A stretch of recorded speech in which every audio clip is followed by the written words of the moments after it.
마케팅에 진짜가 나타났다. 마케팅에 미친 여자 마녀 조기선과 마케팅밖에 모르는 남자 바보 민진홍. 웬만해선 이들을 막을 수 없다. 안녕하세요. 마케팅에 미친 여자 마녀 민진홍입니다. 안녕하세요. 마케팅밖에 모르는 바보 조기선입니다. 마케팅 진짜가 나타났다 시즌 2. 자, 이번 시간은 전단지 작성 비법 헤드카피에 대해서 알아볼 건데요. 예. 오늘은 퀴즈가 있습니다. 어떤 퀴즈죠? 마케팅 진짜가 나타났다. 예. 오늘이 32회죠. 네. 지난번 31회랑 오늘 32회랑 틀린 거 찾기예요. 틀린 곳 찾기요? 네. 지난 방송하고 오늘 방송하고 달라진 곳 3곳 이상을 찾아서 댓글로 적어서 주시면 선착순 3분한테 예. 원데이 디톡스 체험권. 그 원데이 디톡스? 예, 그 유명한. 예. 저희 방송이 드디어 협찬이 들어갔습니다. 원데이 디톡스 그 3만원 정도 하지 않나요? 맞아요. 예, 시가는 한 3만원 정도 하고요. 예. 마녀랑 바보가 디톡스 했잖아요. 네. 특히 뭐가 달라졌죠? 저 살이 빠졌어요. 또. 얼굴이 조금 하얘졌다고 그래요. 예. 그죠. 피부톤 밝아졌다고 예. 그러죠. 저는 2주 했거든요. 예. 체지방만 4kg가 빠졌어요. 몸무게가요? 체지방, 그렇죠. 몸무게가. 그래서 예. 그토록 바라던 체지방 다이어트 성공을 했는데, 디톡스 살면서 꼭 한번 해보시라고 권하고 싶거든요. 예. 그, 장이 꽉 막혀서 고생하는 분들, 변비 고생하는 분들 있죠. 특히 강추합니다. 근데 이거 이제 받아보시려면 저희 틀린 곳이 있거든요. 네. 3곳 이상 있어요. 그 네. 3곳 이상 틀린 걸 찾아서 댓글로 적어주시면 되는데, 네. 예를 들어 뭐 바보가 멋있어졌다, 뭐 마녀가 이뻐졌다 이런 거는 다분히 주관적이잖아요. 오케이. 네, 그런 거 오케이 안 돼. 그래서 객관적으로 알 수 있는 달라진 게 있어요. 예. 우리가 시작할 때 힌트 하나 드렸습니다. 그거 참고하시고 댓글로 적어주시면 저희가 선착순 3분 세 분께 세 분께는 예. 원데이 디톡스. 디톡스 체험할 수 있도록 상품을 보내드려요. 그 상품이 뭐 노벨상 탔던 그런 어떤 그거는 드시면 예. 하여튼 장은 확 뚫립니다. 확 뚫려요. 네. 예. 자, 그러면 32회 시작해 볼 텐데요. 예. 저희 지난주에 네. 마케팅 진짜가 나타났다 마케팅 추천 도서 예. 읽어주시고 또 후기 남겨주셨는데요. 예, 럭키린다 상. 럭키린다님, 일본 분이에요? 아니요. 근데 왜 럭키린다 상이 됐죠? 실수했어요. 이분이요, 쉽게 읽어 넘어가고 밑줄까지 치면서 읽을 수 있었던 쉬운 마케팅 책이라서 좋았습니다. 후기를 써주셨습니다. 네, 그럼 바로 오늘 주제에 넘어가겠습니다. 예. 오늘 주제, 전단지에 헤드카피. 들어갈 헤드카피. 제일 중요하죠. 예, 전단지 성공 72%는 헤드카피에 의해서 정해집니다. 72% 왜 72%예요? 70%도 아니고. 그래야 구체적으로 보이거든. 그래야 구체적으로 보이거든. 구체적인 근거가 있어요? 있죠. 자, 그거는 바보가 이어 설명해주고요. 자, 그러면 어떻게 주목을 끌 수 있는 카피를 만들 수 있을까요? 예. 본격적으로 알아보겠습니다. 예, 제가 이론보다는 실제로 제가 컨설팅한 사례를 그죠? 그게 알기 쉽겠죠? 예, 한번 전단지를 한번 보세요. 네. 자, 전단지를 보시고 느끼셨겠지만요, 업자에게 맡기지 않고 직접 일러스트로 작업을 하면서 전체적으로 아마추어 느낌이 강하거든요. 작업 양이 꽤 텍스트가 많아요. 예. 네. 헤드카피는 선생님, 전교 1등이랑 답이 똑같아요. 어쩌면 좋아. 우리 아이는 의지가 없어 고민입니다. 네. 예. 이게 문의는 18건이 있었고요. 반응률이 0.2%예요. 네. 그리고 최종적으로 등록은 7건. 지금 이 카피를 이렇게 헤드카피로 예. 이렇게 한 거죠. 예. 네. 전단지 평균 반응률이 0.03%거든요. 그런데 반응률이 0.2%라는 거는 10배 가까이. 예, 네. 꽤 높은 반응률이 나온 거예요. 네네. 자, 다음은 실제 원장님이 전단지를 갖다 나눠주고 적어주신 글이거든요. 네. 한번 볼까요? 읽어드릴게요. 네. 교습소로 운영하다가 학원으로 확장 이전을 하는 시점이었는데 이전한 곳이 주위에 제대로 된 학원이 없는 지역이기도 하였고 시기도 겨울방학을 앞둔 시점인 점 등 여러 가지로 상당히 운이 좋았던 것 같습니다. 7명의 등록 이외에 소개에 의한 등록까지 12월과 1월에 총 11명의 등록을 받았고 학원을 이전하는 과정에서 탈퇴한 학생이 거의 없어 확장 이전을 어느 정도 안정적으로 출발할 수 있게 되었습니다. 전단지를 통해 학원에 대한 자세한 소개와 여러 사진들을 통해서 학원의 친밀감을 느끼고 나아가 신뢰감을 느껴 문의를 하게끔 하는 것에 중점을 두었습니다. 이 학원의 원장님이 직접 예. 글을 소개를 써주셨어요. 예, 전단지 이렇게 나눠주면 어떤 반응률 같은 거 체크하고 어떤 반성이라든가 그렇게 해가지고 다음 전단지에 또 반영을 하거든요. 우리 사례 하나 더 볼까요? 예, 사례 두 번째 거요. 네. 이 전단지 한번 보세요. 보시죠. 자, 이 전단지는요, 문의가 5건 있었어요. 반응률이 0.125%이고요. 네네. 등록은 3건 있었어요. 5건 문의해서 클로징이 결국 3건 예. 된 거죠. 예. 헤드카피는요, 엄마 때문에 짜증나서 공부하기 싫다고 합니다. 이런 애들 많을 것 같아요. 그래요? 애들 대체로 그러잖아요. 자기는 공부하려고 그러는데 네. 엄마 때문에 싫은 거야. 조 대표는 딸이나 아들한테 공부하라는 소리 안 하죠? 공부하는 소리 안 해요. 예, 한 번도 안 하죠. 네, 대단하네요. 네, 알아서들 하니까. 자, 이 전단지는요, 전단지 4,000장, 한 18만 원 들었어요, 당시에요. 3명을 등록시켰거든요. 네. 대단한 거예요, 사실은요. 클로징이 3명이었어요. 예, 예. 높은 반응률은 아니지만요. 네. 그래도 만족스러운 반응률과 등록이 있었고, 기존 다니고 있는 아이들의 어머님들에게도 전단지를 통해 학원이 활발하게 운영되고 있다는 것을 알려 안심감을 주었다는 점에서 성공적인 전단지였다고 생각됩니다. 네. 원장님이 직접 쓰신 글이에요. 네네. 기말고사가 끝나고 여름방학을 앞둔 시점에 학생 모집을 위한 전단 광고를 실시하였습니다.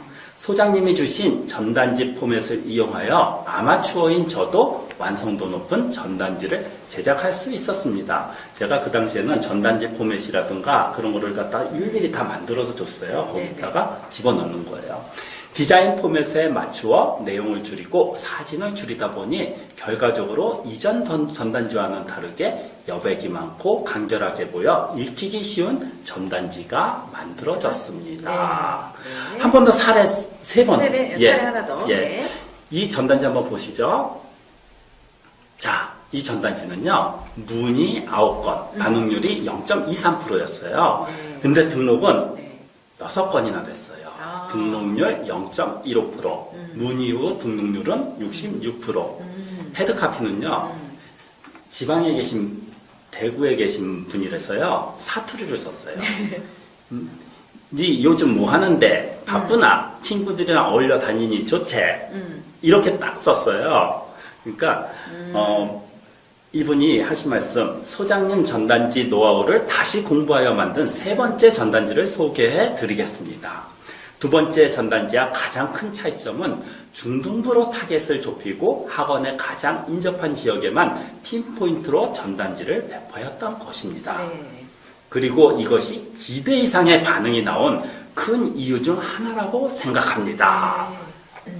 지금 이렇게 반응을 예. 이끌 수 있었던 헤드카피는 특징이 있거든요. 예. 헤드카피 요령을 말씀드릴게요. 예. 예를 들어서 길을 걷고 있는데 젊은 여성이 꽈당 넘어진다거나 꽈당. 예. 대도시에서 한복판에 남자가 알몸으로 달리고 있으면 어때요? 눈길이 가겠죠. 그렇죠. 깜짝 놀라서 예. 눈길이 가겠죠. 예. 눈길이 가도록 만드는 것. 집중. 이게 헤드카피 요령이에요. 주목받게 하는 거. 네. 내 상품을 파는 게 헤드카피의 목적이 아니고 주목하도록 눈길을 끌도록 만드는 게 헤드카피의 요령이고, 그러면 눈길을 끌도록 하려면 뭔가 팁이 있어야 되잖아요. 네. 상품 소개를 하라는 게 아니에요. 먼저 독자, 누가 독자이냐인데 네. 그 독자가 카피를 딱 보고 저거 너무 도움이 되겠다, 나에게 이득이 되겠다라는 글을 쓰거나, 그러니까 독자에게 메리트를 호소하거나 완전히 기대하지도 않았던 의외성이 있는 카피로, 의외성 있는 카피. 신선함을 던지는 거예요. 예. 아까 같은 학원의 전단지 카피가 바로 여기에 예. 해당되죠. 예. 예. 정말 기가 막힌 그런 의외의 카피를 예. 던진다거나, 또는 정확하게 내가 하고 싶은 그냥 이야기를 문자로, 메시지로 예. 확실하게 전달만 해도 예. 훨씬 헤드카피로 시선을 끌 수가 있거든요. 네. 근데 이런 기본적인 사항이 되어 있지 않은 헤드카피가 굉장히 많죠. 거의 어떤 전단지 만드시는 보면 대기업이 만든 헤드카피를 그대로 카피해서 쓰고 있거든요. 그렇죠. 카피를 따라하거나 예. 뭐 그것도 나쁘지는 않은데 지금 얘기한 이런 시선을 끌기에는 적합하지가 않은 거죠. 아니, 나빠요. 따라하는 거. 왜냐하면 좋은 카피 따라야지. 대기업은 어떤 그 브랜드가 있는 거기 때문에 그런 카피를 써. 그러니까 대기업의 카피가 나쁘다는 게 아니고 예. 안 맞는 거예요. 그쵸, 안 맞죠. 안 맞는 거. 브랜드 인지도가 있는 곳과 그렇지 않은 이런 소상공인, 소기업들하고는 그 카피가 맞지 네, 않는 거죠. 소기업은 소상공인은 소상공인의 카피가 있어요. 네. 대형학원은 대형학원의 카피가 있어요. 그건 확실히 구분돼야 돼요. 많은 원장님으로부터요, 학생을 입회시킬 수 있는 좋은 카피는 없습니까? 라는 상담을 자주 받거든요. 그렇죠. 그렇지만 아무리 좋은 헤드카피라도 학생을 입회시킬 수 있어요, 없어요? 헤드카피만으로는 아니죠. 헤드카피는 주의를 끄는 거예요. 예. 이 광고를 전단지를 보세요 하게 만드는 것까지인 거죠. 헤드카피의 목적이 뭐예요? 학생을 입회시키는 것이 아니라 진짜 목적은 광고를 보게끔 하는 것. 뭐 전단지를 보게끔 하는 것. 전단지를 보게끔 하는 것보다 전단지를 버리지 않게 하는 것. 달라요? 예. 다르대요. 네. 비슷해요. 예. 근데 지금 이제 이런 얘기, 전단지 사실 학원, 요즘에 특히 문의가 많으세요. 학원 쪽에서. 네. 그래서 전단지를 새로 만들어서 기획을 해야 되는데, 광고 카피는 어떻게 해야 되면 어떤 내용을 넣으면 좋겠습니까? 그러거든요. 근데 지금 얘기한 이 헤드 카피의 요령, 또 네. 헤드 카피의 목적, 이거를 이해하지 않으면 전단지 반응을 이끌어내기가 굉장히 어렵습니다. 예. 근데 지금 우리가 이렇게 얘기를 하면, 그건 나도 알겠는데, 그 카피를 쓸 줄 모르겠어요. 이게 문제거든요. 그쵸. 근데 이게 프로 카피라이터들도 처음부터 막 이렇게 창조적으로 하는 거는 아니에요. 절대. 지금까지 이렇게 성과가 있었던 DRM을 통해서 네. 성과가 있었던 카피를 거의 카피를 하든지 조금씩 변경을 해서 쓰게 되는 건데 네. 그 카피에서 가장 먼저 생각해야 될 게 그 카피를 읽을 독자가 누구냐. 네. 그리고 그 독자에게 어떻게 하면 그 독자가 혹해서 네. 그죠? 내가 이 학원에 돈 내야지 해도 될 정도로 혹하게 할 수 있는 게 뭐겠느냐? 네. 그게 뭐겠어요? 학원에서 그 독자라면 학부모인데 또는 학생인데 당연히 성적을 올리게 만드는 것이죠. 그렇죠. 그렇긴 한데 네. 사실 그 얘기는 누구든 다 얘기한단 말이죠. 그죠? 그렇죠. 그래서 자꾸 식상한 카피가 돼요. 네. 식상하지 않은 카피 어떻게 해야 될까요? 예를 들어서요, 뭐 흔히들 많이 쓰는 학생 모집 이렇게 많이 써요. 그럼 네? 그래서요? 타이틀? 예. 원생 학생 모집? 원생 모집. 모집? 예. 개강 뭐 이런 거? 예. 보호자의 기본적인 요구를 파악한 다음 독자가 라는 생각이 들게끔 헤드카피를 생각하는 것이 중요하거든요. 지난 시간에도 우리가 그 파소나 이런 거 하면서 네. 인지불협화라는 거 얘기했어요. 이게 바로 의외성이에요. 인지불협화. 인지불협화. 그러니까 전혀 기대하지도 않고 생각지도 않았던 카피가 던져지는 건데 네. 예를 들어 학원의 전단지 타이틀이 당신의 자녀는 학원에 보낼 필요가 없습니다. 왜요?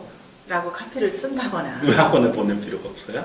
여기에서는 지금 시선을 끌자고 한 거잖아요. 의외성? 네. 학원에 다니면 성적이 오른다는 말은 거짓입니다. 어떨까요? 이렇게 카피를 던진다면? 예, 의외성이 많네요. 예. 근데 지금 보통 학원은 우리 학원에 오세요. 뭐 이런 얘기를 하잖아요. 근데 그 예. 반대를 얘기하고 있거든요. 인지 불협화가 된 거예요. 예. 그렇게 되면 카피를 보게 될 거고 예. 그 카피의 목적은 아까 전단지를 버리지 버리지 말게 말게 해라. 하라. 전단지를 보게 해라. 해라. 예. 그렇죠. 봤단 말이에요. 이제 카피로. 네. 그러면 그 뒤로 본문까지 이어지도록 그렇게 만들어야겠죠. 네. 네. 읽고 싶은 내용으로 만들려면요, 우선 누가 읽을지를 생각을 해야 해요. 굉장히 중요해요. 예. 광고를 보는 것은 고객이므로 고객의 입장이 되어 생각하지 않으면 안 되거든요. 자신의 학원만을 어필하고 있으면 자기 중심의 광고가 되어버리고 말아요. 근데 이게 참 중이 제 머리 못 깎는다고 이거 알아요. 다들 알면서도 막상 자기 거 광고를 내려고 그러면 자꾸 상품 얘기부터 하게 그쵸. 돼요. 예. 너무 그 마음은 알겠어요. 그래서 이런 참고 사례들, 성공한 카피들 이런 것들을 좀 참고해 보시면 예. 좋겠습니다. 그래서 몇 가지 네. 카피 소개를 해드릴 텐데요. 네. 어머니 아직 포기하지 마세요. 이 방법이라면 반드시 합격합니다. 이런 헤드카피. 또 최하위권 학생이 상위권으로 성적이 오른 3가지 방법. 받아 적으세요. 이거 자막 나가죠? 예. 자막 나가겠지. 초중학생에게 희소식 성적이 오르는 7가지 포인트. 아무도 내가 합격하리라고는 생각하지 못했습니다. 30일 만에 완전 마스터하는 방법. 성적이 땡땡땡 이하인 학생은 저희에게 맡겨주세요. 저는 이 방법으로 합격했습니다. 등등등. 참 많은 어떤 학원들이 쓴 거에서 굉장히 반응률이 높은 것만 골라낸 거거든요. 분명히 무슨 원생 뭐지 몇 달 며칠 개강 이런 카피하고는 차이가 있죠? 그렇죠. 네. 틀리죠. 자, 헤드카피의 역할이란 고객이 흥미있는 것을 만들고 광고 전체를 보게 하는 것이거든요. 어째서 원장님 학원에 다니면 성적이 오르게 되는 이유나 근거를 알기 쉬운 문장으로 표현해야 돼요. 네. 최대한 학부모들이 공감할 수 있어야 되거든요. 네. 학생 혹은 학부모에게 메리트가 될 수 있는 것을 헤드카피로 사용하면 좋은 반응을 얻으실 수 있습니다. 네. 그리고 요즘에 특히 효과적인 거 판매라는 생각이 들지 않도록 기사품으로 쓰는 것도 효과적이에요. 세일즈. 3학년부터 공부 방법 이렇게 바뀌세요. 3학년부터는 공부 방법이 이렇게 새롭게 바뀝니다. 라는 식으로 헤드카피가 이렇게 다르면 그 내용이 이게 광고가 아니고 뭔가 기사성 예, 유익한 정보를 내용으로 보겠죠. 주는, 그래서 예. 본문까지 읽게 되거든요. 예. 네. 헤드카피를 쓸 때는요, 반드시 중요한 거, 타겟을 좁히도록 해야 돼요. 타깃을 좁히는 것에 의해서 반응률은 갖다가 높아지거든요. 좁히면 좁을수록 예. 좋습니다. 예를 들어서 영어를 잘 가르칩니다 보다 영어를 싫어하는 초등학생을 가르칩니다. 영어를 싫어하는 초등학교 2학년을 가르칩니다. 네. 예. 뭐 이런 타겟을 좁히는 헤드카피가 훨씬 더 효과적이거든요. 그렇죠. 지금 타겟의 조건을 2가지로 넣어보아요. 네. 초등학생, 예. 그 중에서는 영어 싫어하는 초등학생. 예. 3개가 되면 아까 영어 싫어하는 초등학교 2학년생. 이렇게 되는 거예요. 그러니까 좁혀보는 거예요. 네. 여성분들 이렇게 할 때보다 20대 여성. 체지방 3kg만 적시를 빼고 싶은 20대 여성. 네. 그 조건을 추가해 나가는 거예요. 그게 좁히는 겁니다. 그렇죠. 네. 비는 것만. 전 학년을 대상으로 하는 광고보다는 효과가 훨씬 높아지거든요. 향후 광고를 만들 때는 반드시 타깃을 좁히는 것을 의식합시다. 네, 좁혀보세요. 네. 타겟을 조건을 하나가 아닌 한 2개, 3개 정도로 타겟을 좁혀보시고 그 네. 타겟이 혹할 수 있는 또는 이득으로 확 느낄 수 있는 완전히 의외라고 생각되는 네. 그런 내용들을 카피로 작성해 보시고요. 저희는 계속해서 더 이 카피 알아볼 거예요. 그죠? 네. 이번 시간이 다가 아니고요. 예, 계속해서 더 알아보도록 하겠습니다. 비즈노에서는요, 소상공인에게 도움이 되는 콘텐츠를 매일 매거진으로 발간하고 있거든요. 예를 들어서 이 마케팅 진짜가 나타났다도 매일 매거진에 가입하면 제가 항상 월요일 아침에 마케팅 진짜가 나왔다 31회 해가지고 메일로 보내고 있거든요. 네. 예, 그래서 정기적으로 받아보실 분은 설명문에 있는 링크를 여기. 클릭하시면 신청서가 나와요. 네. 네, 신청서를 작성하시면 매일 매거진에 가입할 수 있는 링크를 받아보실 수 있습니다. 마케팅 진짜가 나타났다를 아끼고 사랑해주시는 우리 유저님들을 위해서 매주 월요일 정기적으로 업로드하겠습니다. 네. 많은 시청 바라고요. 오늘 팟캐스트 도움 되셨나요? 또 팟캐스트 보신 소감, 의견, 댓글로 적어주시면 저희가 큰 힘이 되겠습니다. 구독과 좋아요도 좋아요. 꼭 꼭 부탁드립니다. 부탁드려요. 꼭. 네. 네. 우리 다음 시간 다음 시간에는요, 너무 헤드카피가 중요하기 때문에 헤드카피의 체크 포인트와 헤드카피에는 5가지 종류가 있어요. 이익 유도 타입이 있고, 정보 제공 타입이 있고, 호기심 자극 타입이 있고, 질문 해답 타입이 있고, 행동 소구 타입. 네. 각각의 헤드카피의 예제를 공개해 드릴게요. 요거 아주 효과적이거든요. 예. 이미 효과가 검증된 그런 카피들이에요. 예. 참고되실 거예요. 그리고 제가 가장 추천하는 감성 헤드카피와 함께 실제로 아주 높은 반응률을 높인 헤드카피 플러스 약간의 본문까지 사례를 갖다가 네. 공개할게요. 아, 기대하셔도 좋습니다. 아, 네. 자, 그리고 마녀와 바보가 대표님들의 고민을 함께 나누고 있습니다. 네. 화면 하단에 1대1 무료 진단 컨설팅이라고 있어요. 여기 링크 클릭하셔서 네. 신청해 주시면 저희가 무료로 네. 진단을 해드리겠습니다. 자, 그리고 오늘 퀴즈가 나갔죠. 퀴즈가 지난 방송과 오늘 나간 이 방송의 차이점이 몇 가지가 있는데 그 중에 최소 3가지를 댓글로 적어주세요. 아니요, 오늘 것도 모르는데 지난 방송은 지난 어떻게 알아요? 금방 알 수 있어요. 딱 보면 알아요. 네, 어렵지 않습니다. 네. 특히 그 힌트, 마녀를 유심히 봐주세요. 바보는 뭐 안 봐도 된다 이거죠? 자, 여기서 댓글 적어주시는 그 3개 이상 적어주시면 맞춰주시는 분, 선착순 3분에게 원데이 디톡스. 네, 장이 확실하게 뚫립니다. 장이 저희 협찬 들어왔거든요. 뚫려요. 자, 요거 댓글 많이 남겨주세요. 예, 자, 감사합니다. 다음 주도 기대해 주시고요. 마치겠습니다. 감사합니다. 감사합니다.